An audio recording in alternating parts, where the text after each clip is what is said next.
আসসালামু আলাইকুম ভিউয়ার্স, আমি হচ্ছে এখন চাঁদগাঁও আশিক এলাকা জামা মসজিদ। এখানে একটা আমাদেরকে সুন্দর বিষয় দেখাবো, মানে মসজিদ কমিটি আসলে হইলে এরকম হওয়া উচিত। ইন্নামা ইয়ামুরু মাসাজিদাল্লাহ মান আমানা বিল্লাহি ওয়াল ইয়াউমিল আখির ওয়া আকামাস সালাতা ওয়া আতাজ যাকাত ওয়া লাম ইয়াখশা ইল্লাল্লাহ ফাআসা উলাইকা ইয়াকুনু মিনাল মুহতাদিন। সূরা তওবা 58 নম্বর আয়াত। আসলে এদের জন্যই মনে হয় বেটার আয়াতটা, মানে আয়াতটা অনেক হলো, মানে মসজিদ কমিটি রক্ষণাবেক্ষণ যে করবেই।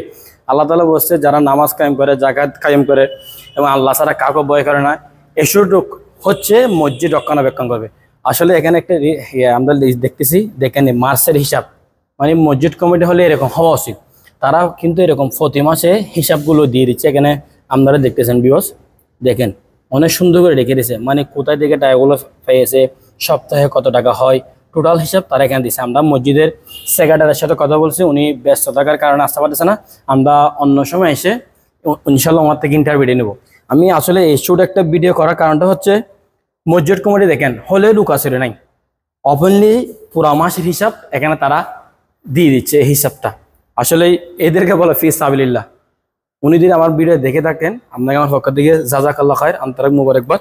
এরকম মসজিদ কমিটি আমি চাই আপনারা ভিডিওটা তাদের কাছে পৌঁছে দিবেন, যেন মসজিদ কমিটি হলে এরকম হবেন। ভালো একটা কিছু আমি তুলে দিলাম। আস্তাগফিরুল্লাহ দিনাকা। আল্লাহ হাফেজ।